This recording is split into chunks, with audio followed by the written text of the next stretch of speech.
इस वीडियो में हम प्रकाश की प्रकृति के बारे में डिस्कस करेंगे। Light is a transverse electromagnetic wave that can be seen by the eyes.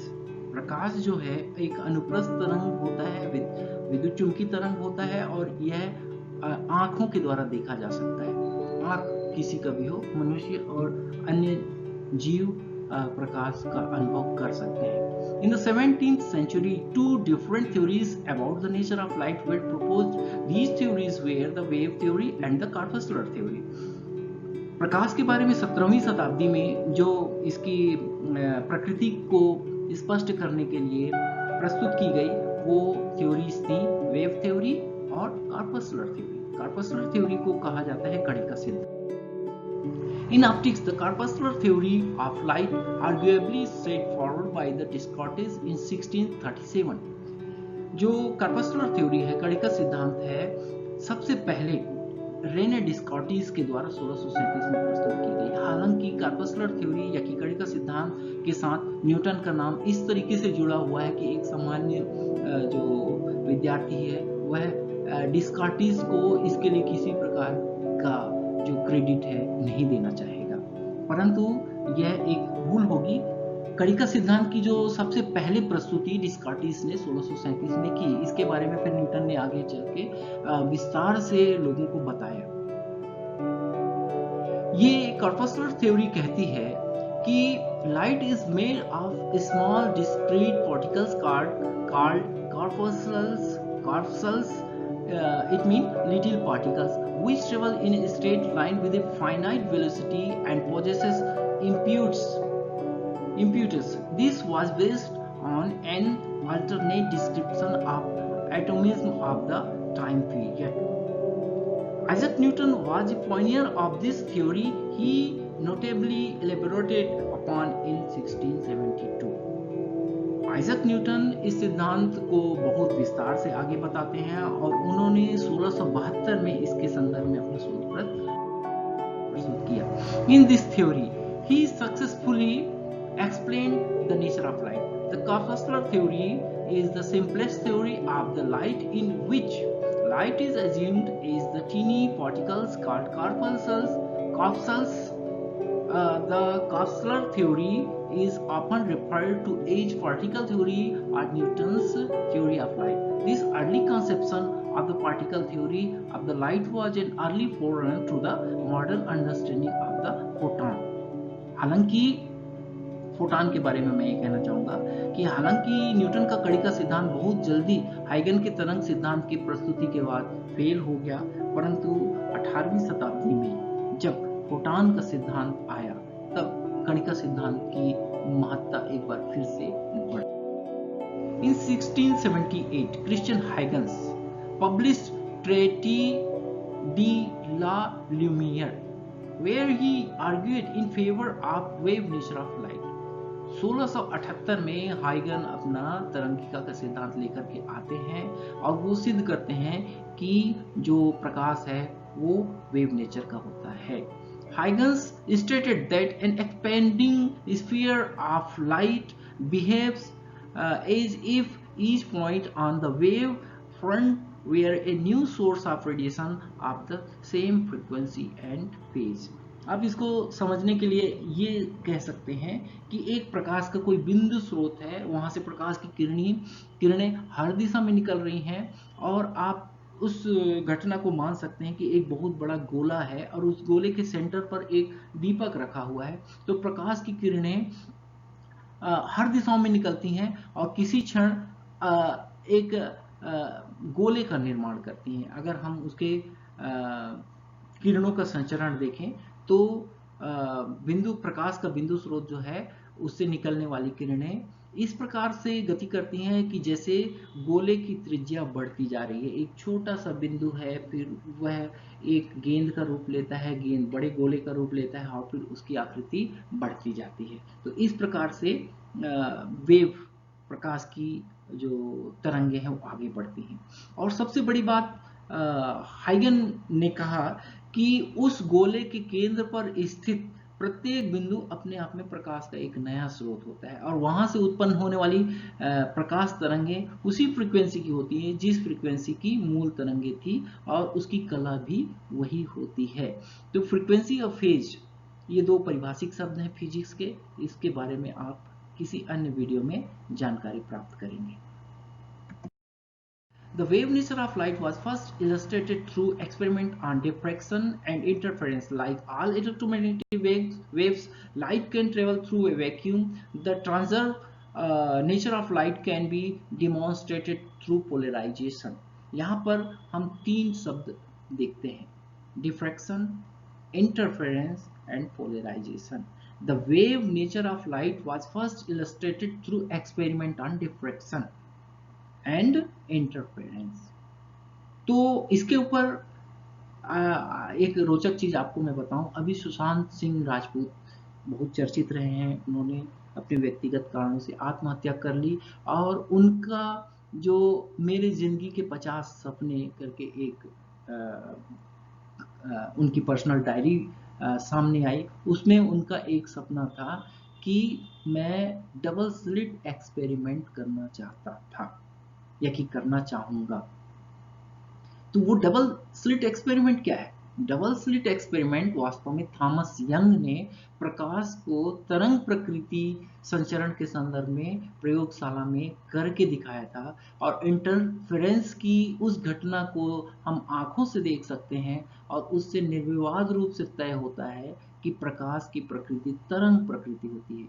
तो आप इस चीज से जान लें कि डबल स्लिट एक्सपेरिमेंट से क्या क्या जुड़ा हुआ है। डबल स्लिट एक्सपेरिमेंट से जुड़ा हुआ है प्रकाश का वेव नेचर, जो सबसे पहले किसने किया?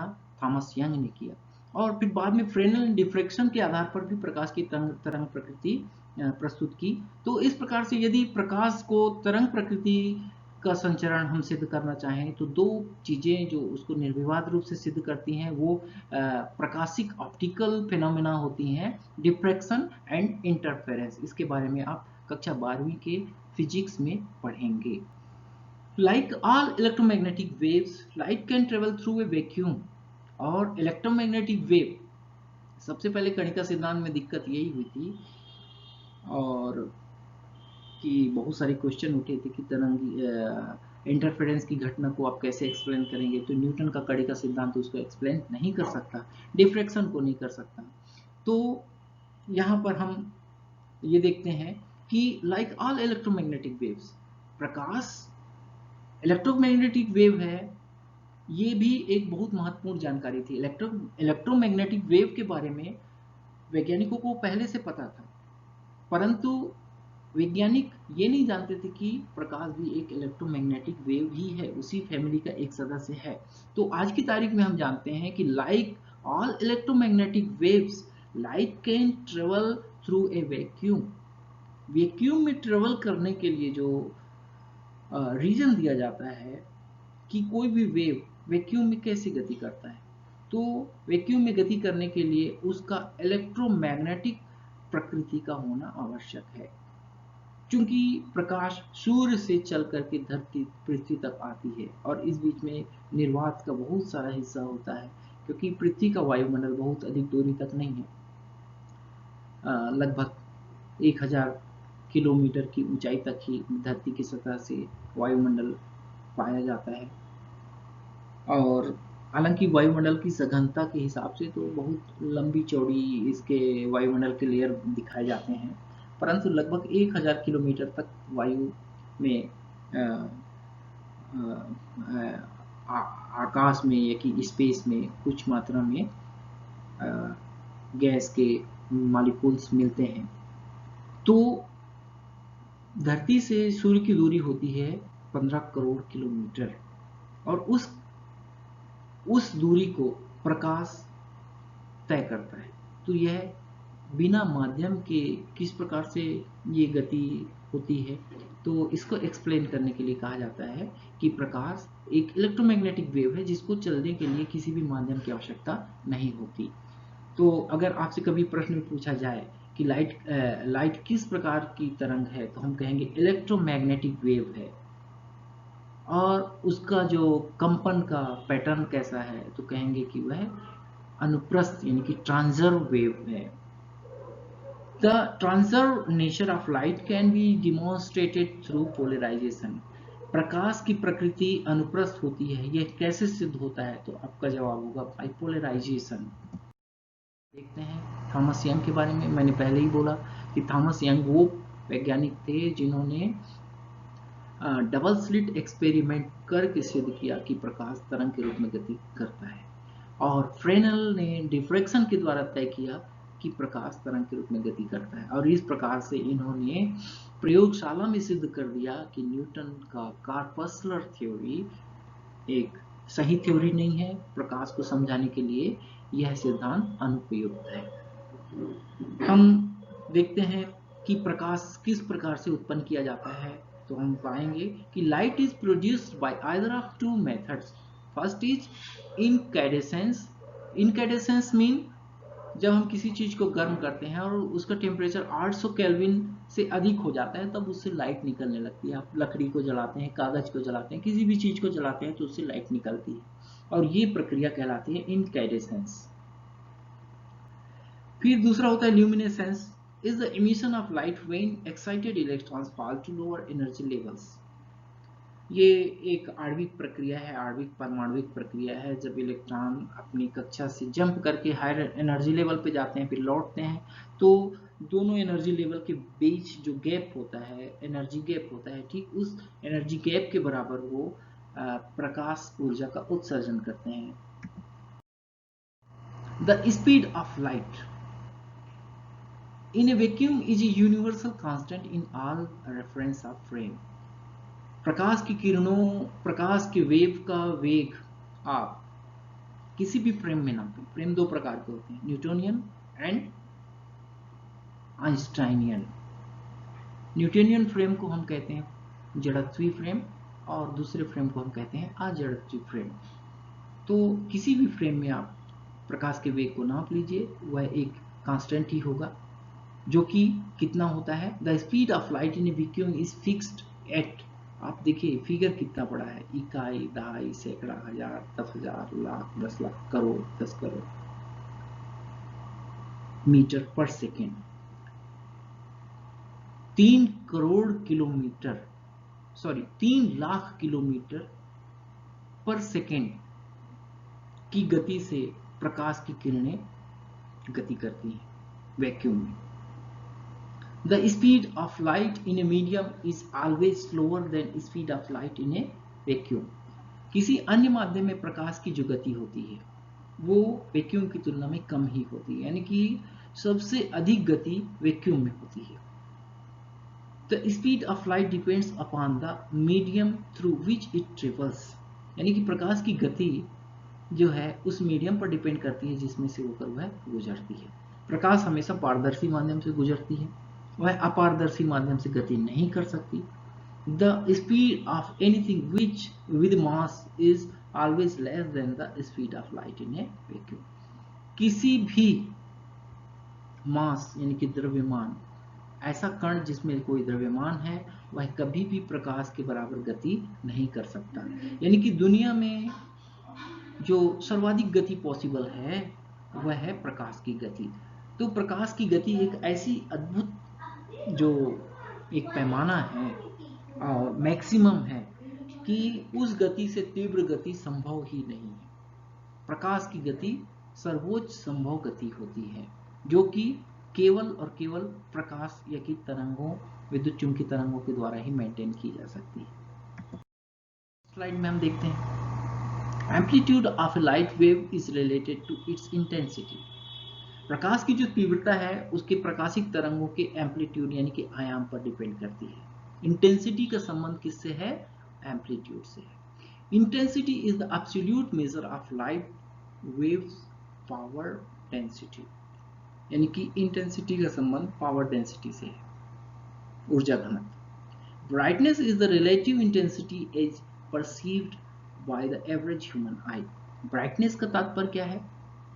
वो ब्राइटनेस का तात्पर्य है कि intensity is perceived by the average human आई, यानी कि एक मानव नेत्र जो प्रकाशिक ऊर्जा का अनुभव करता है तो उसकी माप ब्राइटनेस है, यानी कि अगर प्रकाश अधिक तीव्र है तो आप मान के चलें कि अधिक ऊर्जा वाली प्रकाश की किरणें उसकी आंख में पड़ रही है, मनुष्य की आंख में पड़ रही है। अगर प्रकाशिक ऊर्जा कम है तो उसकी चमक भी कम होगी, यानी कि ऊर्जा का संदर्भ ब्राइटनेस से है।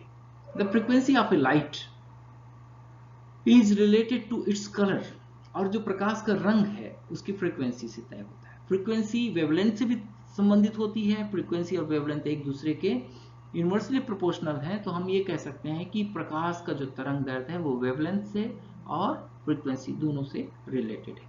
लेकिन आगे हम स्पेशली जब अध्ययन करेंगे तो प्रकाश के रंग को हम उसके वेवलेंथ से कोरिलेट करेंगे, न कि फ्रीक्वेंसी से। तो आप कभी भी परीक्षा में पूछा जाए कि प्रकाश की तरंग का जो रंग है वो किससे निर्धारित होता है, अगर आपके ऑप्शन में फ्रीक्वेंसी भी है वेवलेंथ भी है तो आप वेवलेंथ पर जाइएगा, फ्रीक्वेंसी पर नहीं। Monochromatic light is described by only one frequency. अब प्रकाश के एक वर्णी या कि बहुवर्णी होने को हम किस प्रकार से तय करते हैं, वो फ्रीक्वेंसी के द्वारा तय करते हैं। यानी कि अगर प्रकाशिक किरणों में अनेक प्रकार की फ्रीक्वेंसी शामिल है तो वह पॉलीक्रोमेटिक होगा, और अगर एक ही प्रकार की फ्रीक्वेंसी शामिल है तो मोनोक्रोमेटिक होगा। A graph of relative intensity versus frequency is called spectrum. Spectrum क्या है? स्पेक्ट्रम है रिलेटिव इंटेंसिटी और फ्रीक्वेंसी के बीच में खींचा गया graph. All the frequency associated with light, the term can be applied to any wave phenomena. A continuous spectrum is one of which every frequency is present within some range.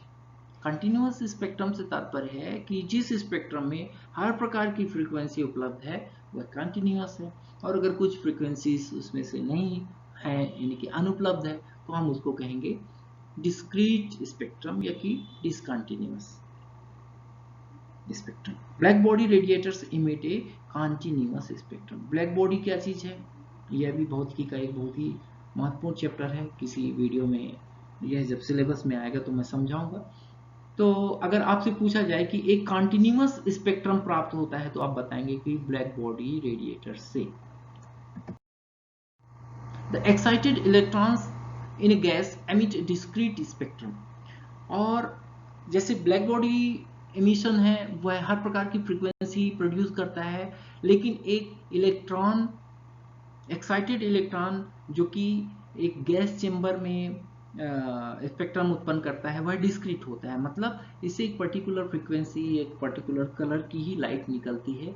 जब हम vacuum या कि gas chamber में उसमें विद्युत का विसर्जन करते हैं, इलेक्ट्रिक डिस्चार्ज करते हैं, तो गैस के अणु एक्साइटेड हो जाते हैं। गैस में इलेक्ट्रॉन एक्साइटेड होकर हायर एनर्जी लेवल पर जाते हैं, फिर लोअर एनर्जी लेवल पर लौटते हैं और डिफरेंस एनर्जी के बराबर प्रकाशिक ऊर्जा का उत्सर्जन करते हैं। तो विभिन्न प्रकार की लाइटें निकलती हैं जिसको एडवर्टाइज के लिए नियॉन ट्यूब या कि नियॉन साइन के रूप में देखा जाता है, प्रयोग किया जाता है। तो वह मोनोक्रोमेटिक होता है। जैसे इसका एक सबसे अच्छा उदाहरण आप देखेंगे कि हैलोजन लैंप। हैलोजन लैंप में पीले रंग की प्रकाश की किरणें निकलती है। वह एक प्रकार का क्या है, excited electrons in A gas emission. The wavelength of a light wave is inversely proportional to its frequency। यानी कि किसी भी प्रकाश तरंग या कि कोई भी इलेक्ट्रोमैग्नेटिक तरंग या कि किसी भी प्रकार के तरंग का जो वेवलेंथ होता है उसकी फ्रीक्वेंसी के व्युत्क्रमानुपाती होता है। Light is often described its wavelength in a vacuum. Light is often described by its wavelength. Light is described by its wavelength। हम जो प्रकाश जो अपनी आंखों से देखते हैं वह 3900 एंगस्ट्रॉम से लेकर के 7800 एंगस्ट्रॉम के बीच में होता है। उसी को नैनोमीटर में नापेंगे तो 390 नैनोमीटर से लेकर के 780 नैनोमीटर के बीच में होगा, जिसे राउंड फिगर में यहाँ 400 और 700 कहा जा रहा है। Light ranges in wavelength from 400 nanometre on the violet end to the 700 nanometre on the red end of the visible spectrum. Exactly इसकी जो वैल्यू होती है 390 नैनोमीटर से 780 नैनोमीटर के बीच। Phase difference between light waves can be produce visible interference effect. Phase differences between light waves can produce visible interference effect. Interference क्या है? जब दो प्रकाश की तरंगे व्यतिकरित होती है, एक दूसरे के ऊपर ओवरलैप होती हैं, तो अगर उनके बीच में फेज डिफरेंस है तो जो घटना दिखाई देती है पर्दे पर उसको हम बोलते हैं इंटरफेरेंस। इंटरफियर करना यानी कि एक दूसरे को डिस्टर्ब करना, एक दूसरे को प्रभावित करना। Discrete spectrum is one in which only a well-defined set of isolated frequencies are present. Discrete spectrum किसको कहते हैं? जिसमें one in which only a well-defined set of isolated frequencies are present. जिसमें कुछ particular frequency उपस्थित हों उसको हम कहते हैं discrete spectrum, चुनिंदा स्पेक्ट्रम, जिसमें कंटिन्यूअस नहीं है, मतलब फ्रीक्वेंसी कंटिन्यूअस नहीं है, कुछ फ्रीक्वेंसी है कुछ फ्रीक्वेंसी नहीं है। तो आपको एक उदाहरण के लिए हम बता दें कि सूर्य के प्रकाश से उत्पन्न होने वाली प्रकाश तरंगे या कि विद्युत चुंबकीय तरंगों का जो स्पेक्ट्रम है वो कंटिन्यूअस होता है। ऐसी कोई सी भी फ्रीक्वेंसी नहीं है जो कि सूर्य की किरणों में ना हो। वह सूर्य जीरो से लेकर के अनंत हर प्रकार की फ्रीक्वेंसी वो प्रोड्यूस करता है, परंतु हैलोजन लैंप में सारी फ्रीक्वेंसी नहीं होती, वह मुख्यतः पीले रंग का प्रकाश उत्पन्न करती है। मेरे ख्याल से आप समझ सकते हैं मैं क्या कहना चाहता हूँ। Light is sometime also known as visible light to contrast in from ultraviolet light and infrared light. क्या मतलब हुआ? Light is sometime also known as visible light. Light हम किसको कहते हैं कि जो देखने योग्य हो, जो दिखाई दे। उस लाइट का मतलब ही क्या? जो दिखाई नहीं देता। तो कहने का मतलब हम लाइट से तात्पर्य उस विद्युत चुंबकीय तरंगों से लेते हैं जो कि हमको दिखाई देता है, और यह किसके किसके बीच में होता है? Ultraviolet light. ये अल्ट्रावायलेट नाम क्यों है? वायलेट से जस्ट परे, परा बैंगनी, यानी कि जो हम देखने की फ्रीक्वेंसी जो सबसे अधिक सर्वाधिक सीमा है वायलेट। बैंगनी रंग के बाद की किरणों को हम नहीं देख सकते और उसके बाद की किरणें कहलाती हैं अल्ट्रावायलेट। इसी प्रकार से लाल रंग से कम फ्रीक्वेंसी वाली तरंगों को भी हम नहीं देख सकते जो कि कहलाती हैं इंफ्रारेड लाइट। तो इस प्रकार से हमारी जो दृश्य क्षमता है अल्ट्रावायलेट से इंफ्रारेड के बीच में होती है। ना हम अल्ट्रावायलेट किरणों को देख सकते हैं और ना ही इंफ्रारेड किरणों। Other forms of electromagnetic radiation that are not visible to human eyes are sometimes also known informally as light. कभी कभी उन तरंगों को भी हम लाइट कह देते हैं जिसको हम देख नहीं सकते। जनरली यही अभी हमने पिछला उदाहरण देखा, इंफ्रारेड और अल्ट्रावायलेट किरणें, इनको भी लाइट ही कहा जाता है जबकि इसको हम देख नहीं सकते। Polychromatic light is described by many different frequency, यानी कि पॉलीक्रोमेटिक लाइट क्या होगा? जिसमें बहुत प्रकार की फ्रीक्वेंसी उपलब्ध है वो पॉलीक्रोमेटिक लाइट। सूर्य प्रकाश में आप तो जानते ही हैं कि 7 कलर होते हैं, तो सूर्य प्रकाश पॉलीक्रोमेटिक लाइट कहलाएगा। Nearly every light source is polychromatic. लगभग सभी प्रकाश स्रोत जो है पॉलीक्रोमेटिक होते हैं। White light is polychromatic. खुद जो श्वेत प्रकाश है जिसमें हम कहते हैं कि कोई रंग नहीं होता, वास्तव में वो भी 7 प्रकार के रंगों से मिलकर बनता है। अब कुछ महत्वपूर्ण और रोचक बिंदु मैं आपको बताने जा रहा हूँ। फाल्कन। फाल्कन का मतलब होता है बाज, गिद्ध। Can see A 10 centimetre object from A distance of 1.5 kilometre. एक जो गिद्ध होता है वो 10 सेंटीमीटर चीज को 1.5 किलोमीटर दूर से देख सकता है, उसकी आईसाइट इतनी जबरदस्त होती है। Fly's eye has a flicker fusion rate of 300 per second.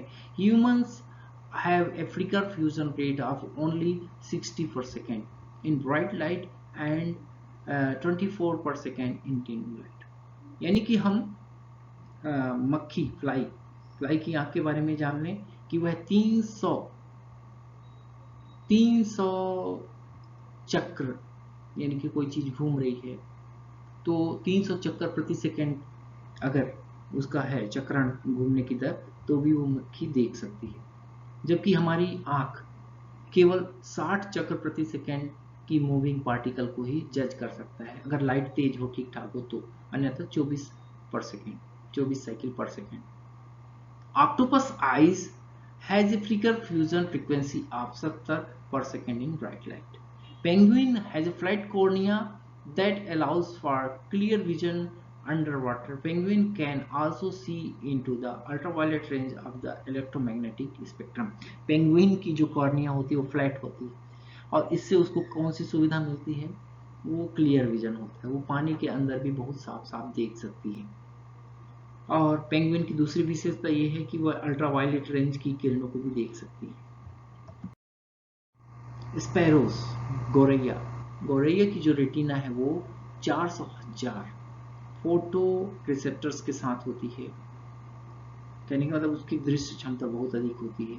The flicker fusion rate is the frequency with which the flicker of an image cannot be distinguished as an individual event, like the frame of a movie. If you slowed it down, you would see individual frames. Speed it up, and you see a constantly moving image.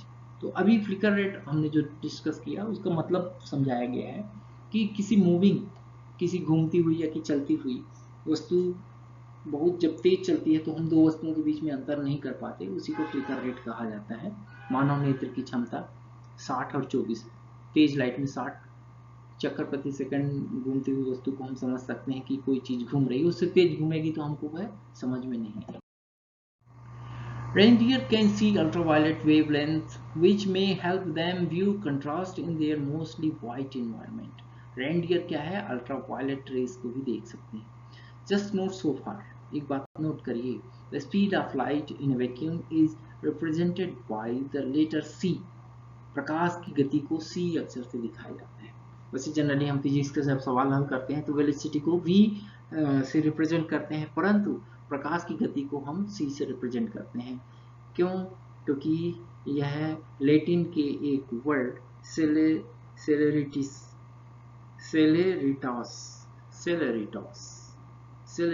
से सी लिया गया है। सेलेरिटास का मतलब होता है swiftness, measurement of the speed of light.